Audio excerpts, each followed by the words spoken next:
سینا تعریف میکنی برام؟ ببخش من اومدم وسط کلامت از دستت نره. داشتی میگفتی یک سری اتفاقات از کودکی شروع شد، یه توضیح میدی کامل مفصل بدون واسه؟ اون اتفاقی که واسه من تو دوران کودکی افتاد آزار و اذیت جنسی بود که خب گفتم تو علم بچگی من فکر نمی کردم تو آینده من بخواد این همه تاثیر بذاره، ولی از همون اول راه انکار رو گرفتم، راه انکار رو پیش رفتم که یه همچین چیزی انقدر نمیتونه تاثیر داشته باشه. منظورم از انکار نیست که انکار این نیستش که بگم همچین اتفاقی نیفتاده، و مسیر من این بود که بگم آنچنان تو زندگیم تاثیر نخواهد داشت. با این دید می اومدم جلو این بحثو. ولی بعدها که این اتفاقا رخ داد، بعد مشکل تنهایی و بیکاری من پیش اومد، من تازه فهمیدم که چه بلایی سر من آورده این قضیه‌ای که به شدت تأثیر گذاره. چون متاسفانه کسانی که این چیزها رو تجربه میکنن یک سری نشانه ها با خودشون دارن، یک سری اخلاق ها بیشترشون البته اخلاق ها و رفتارهایی با خودشون دارن که اصلا باعث میشه که به سمت تنهایی پیش برن، به سمت منزوی شدن پیش برن. اصلا تو ذهن خودشون بعد یه مدت خودشون رو تنها احساس میکنن. این حرف نزدنه، این نگفتنه خیلی مشکلات ایجاد میکنه که خانواده ها به نظر من باید نسبت به این مسائل یه مقدار دانششون رو ببرن بالا که چجوری برخورد بکنن، چجوری از تنهایی فکری که ایجاد شده بیارنش بیرون.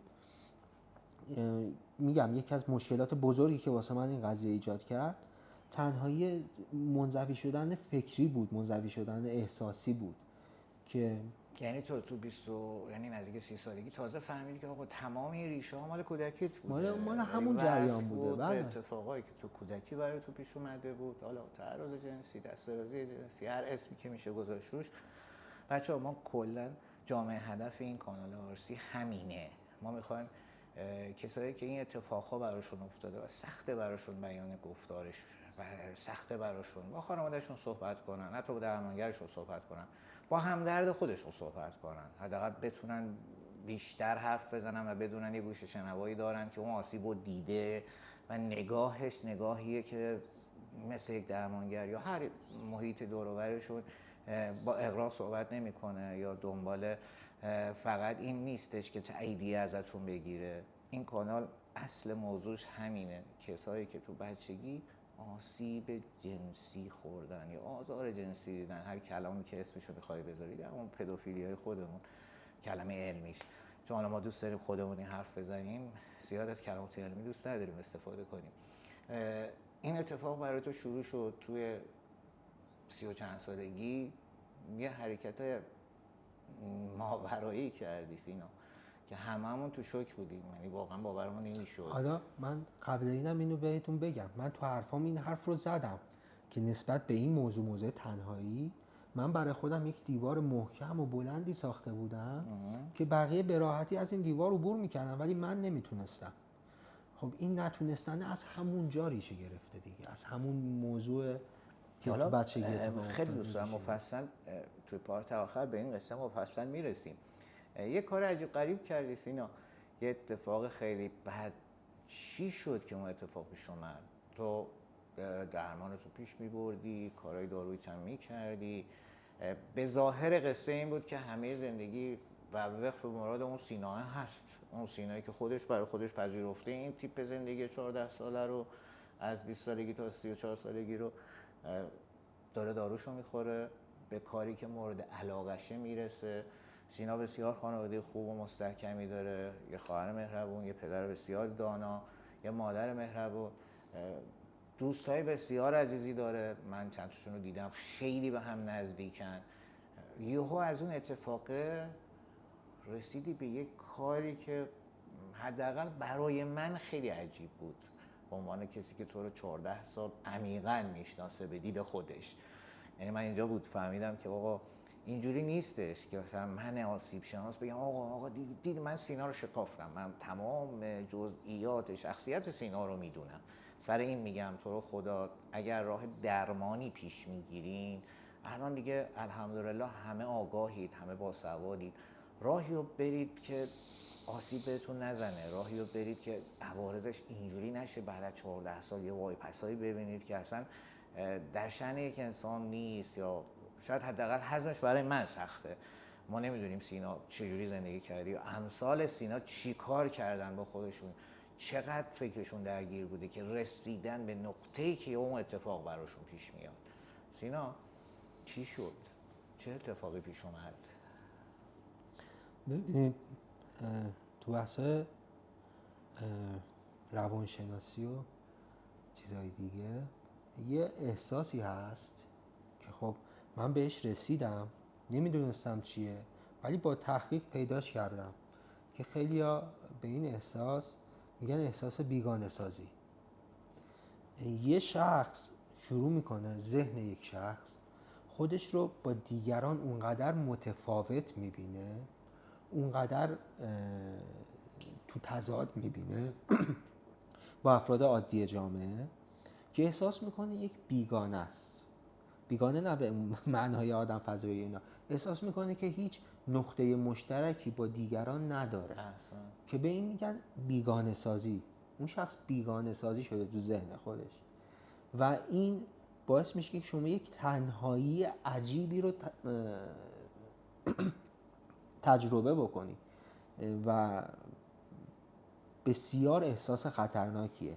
من حالا یه ذره از قبل‌ترش براتون صحبت میکنم. ببینید خیلی ها میگن که شهوت قدرتمندترین حس توی آدم هاست، یعنی چیزی که آدم ها رو به تکاپو میندازه، چیزی که آدم ها رو منبع تأمین انرژی آدم هاست که از اونجا انرژی میگیرن و زندگی میکنن.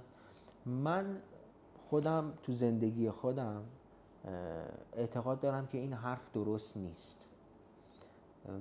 من به چیز دیگه ای اعتقاد دارم. من اعتقاد دارم که عضو یک گروهی بودن قوی ترین حس توی آدم هاست.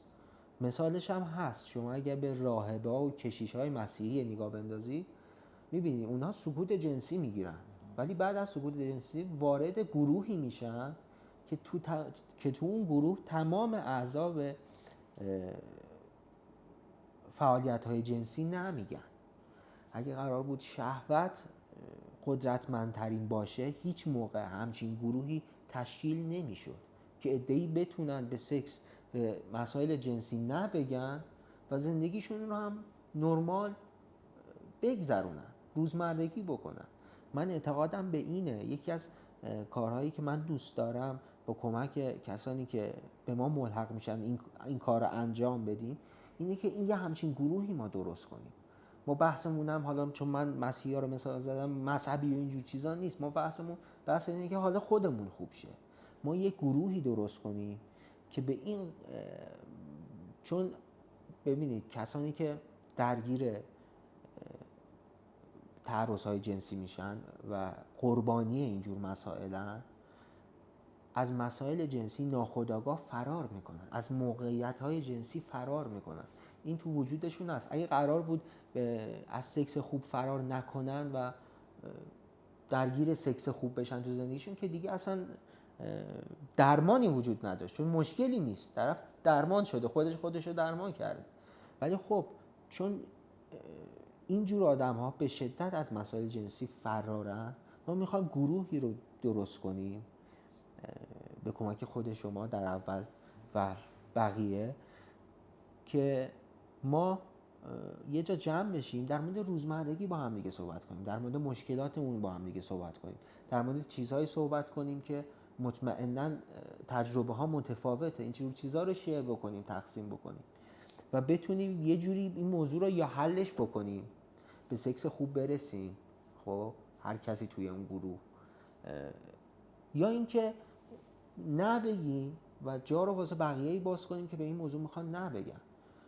به هر حال این قضیه وحی منزل که نیست بخوایم تا ابد نبگیم. نه، بعضیا نمیگن، بعضی هم میگن نه ما میخوایم از قضیه عبور بکنیم و حلش بکنیم. کمک بخوام. آره. یعنی تو دوست داری یک جامعه هدفی درست کنی که کسایی که حالا تعرض جنسی دیدن، آزار جنسی دیدن یا هر اختلالی توی دوران کودکیشون، تو دوران والدشون پیش اومده، تو این جامعه هدف تو باشن که توانایی ارتباط جنسی با جنس مخالفشون رو ندارن، سختشونه این ارتباط رو برقرار کردن و هدف اینه که این آدم ها کنار هم باشن و به هم انرژی مثبت بدن و کمک کنن حالا یا کسی از این مرحله رد شه یا اگر توی مرحله هم هست چجوری باید به این مرحله زندگی کنه. اوکی.